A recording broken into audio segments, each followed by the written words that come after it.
my God. Guys, I just finished watching Friday Night Smackdown and Randy Orton in the contract signing between him and Cody Rhodes has completely just turned heel. Man, that was just insane. Um, wow, they've been teasing it for well over 2 years now. Ever since Cody won the title against Roman at WrestleMania 40, we won the title the first time after WrestleMania 40, and he would constantly look down at Cody's championship, and especially when he lost the King of the Ring at the finals that he had against Cody last year, where Cody earned the shot to face Cena at SummerSlam after losing the title to Cena at WrestleMania 41. Um, it finally pulled over. I mean, what a way to end the show. I missed majority of the show, but I'm so glad I turned on the TV before SmackDown went off.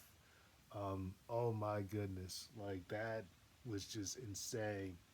It's crazy because at this stage, it's hard for Orton, to be booed as a heel, with with him becoming pretty much the legend at this point.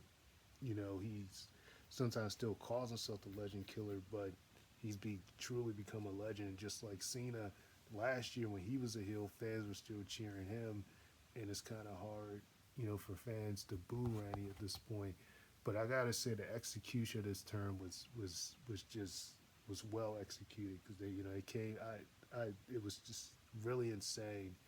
Um, he came out, all this introduced both of them. Cody commended Randy for how long he's known him. He said in 2007, Randy was his first opponent. He mentioned how Randy main evented WrestleMania. He watched in 2009 something with the pyro not going off when he won the Rumble and, main evented WrestleMania. And then he said he left the company and, when he came back, his brother wasn't with him. His wife was with the kids and with the babies, but he was with him. And then he said, he's not a brother or a son, but he loves, but he's proud of him, proud of them being friends. And when Randy got the mic, you could kind of tell he was a little bit off because first because after Cody signed the contract, uh, you know, he kind of took a step back before signing it. And he's like, it wasn't supposed to be this way, you know, because they hugged, they dapped each other up, fist bumps and everything. And he's like, it wasn't supposed to be this way. Um, you know, I, I had it all set. You know, it makes it a little harder, because he had his eyes focused on Drew, but Drew lost the title last week. Which, by the way, Nick Autumn said that before they came out, he's facing Jacob Fatu next week, which I thought that was going to be a build to WrestleMania. But anyways, so then he takes a step back. Then Cody stops and let me stop you right there. Like WrestleMania, you get you know we get the Apex, we get the Legend Killer, we get the Apex Predator, we get the Legend Killer, you know, um, you get all of that.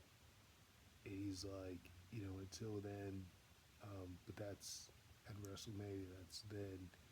But then he said he loved them, and then they hugged, and then Randy Orton attacked him, gave him a low blow, very reminiscent to when Cena took him down last year, with The Rock. But in this case, first he attacked him on the on by where the table was, gave him a low blow, um, busted him open. Like Cody was bleeding. This was kind of similar to what happened with Cody during that classic segment before WrestleMania 40 with The Rock. Um, but he was bleeding here.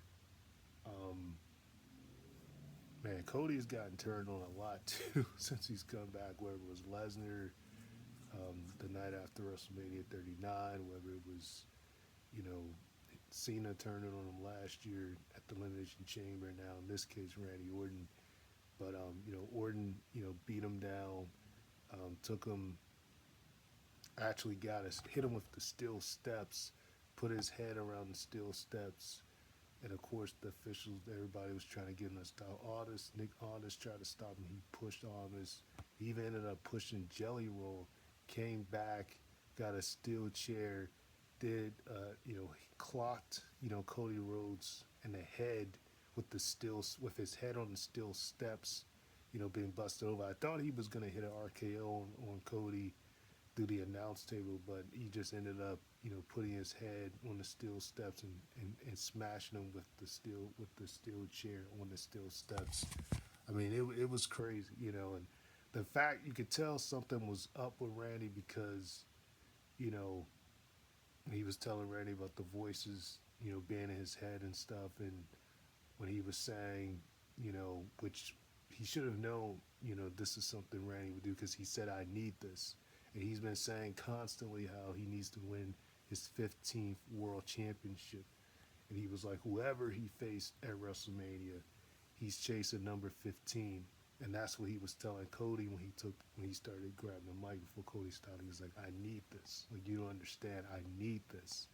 So, you know, you could sense it, you could feel it that this was gonna happen. But the way that it happened was just absolutely insane. Randy Orton went full heel, full blown heel. Completely attacked Cody.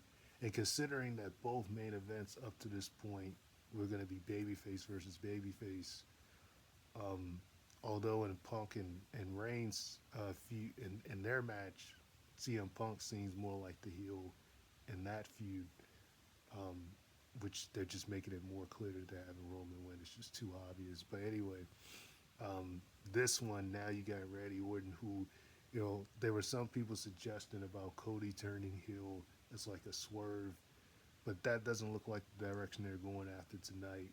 Randy Orton, who at this stage, like I said, like Cena, it's kind of hard for him to be a heel, considering the fans are going to cheer for whatever he does at this point. And they were cheering even after this attack. There were some fans, when you looked at the camera, who were pretty surprised.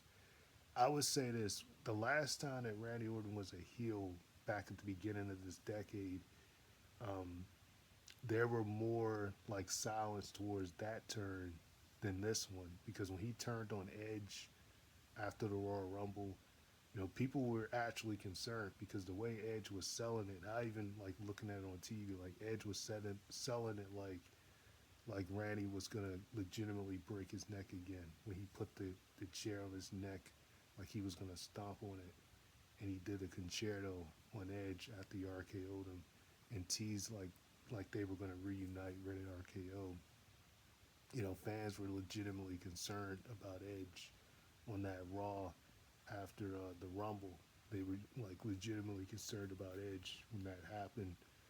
But in this case, with Cody, with him having mixed reactions now and stuff, it was, most of the fans were cheering, when Randy Orton did this, but it was still a vicious turn, though. I mean, as many times as Randy Orton has turned heel, you know, this time, especially with him being a veteran and really just very eager to get that 15 World Championship, it just seemed like something you could kind of see happening miles away. But the way it was executed was just insane, because he beats the brakes off of Cody. Then he gets the chair, the same chair he clocks Cody with, sits in the chair, and holds the championship on his lap. Like, what a way to end the show.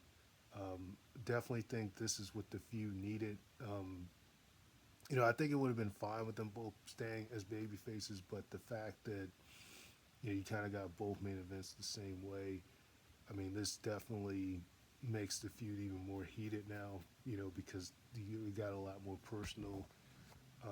And keep in mind that, you know, the last time these guys faced off, which was a triple threat with Ted DiBiase, technically at that time, Cody and Ted DiBiase were the heels.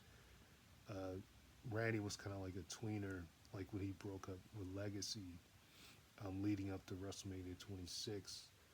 And he was kind of like a tweener at that point.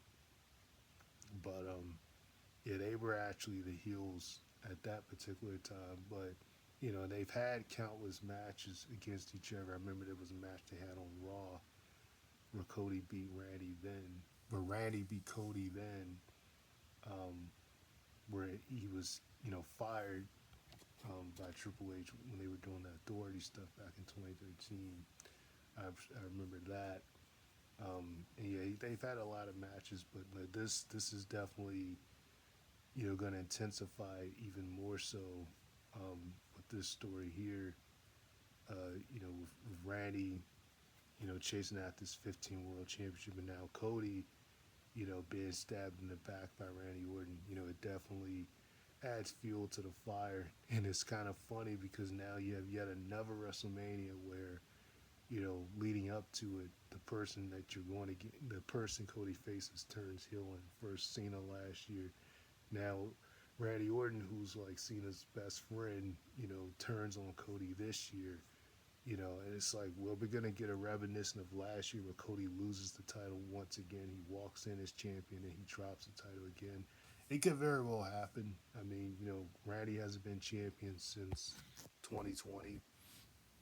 And the thing about the last time Randy won the title was that he held it for a short period of time. When he beat Drew McIntyre at Hell in a Cell, because they had like 3 matches.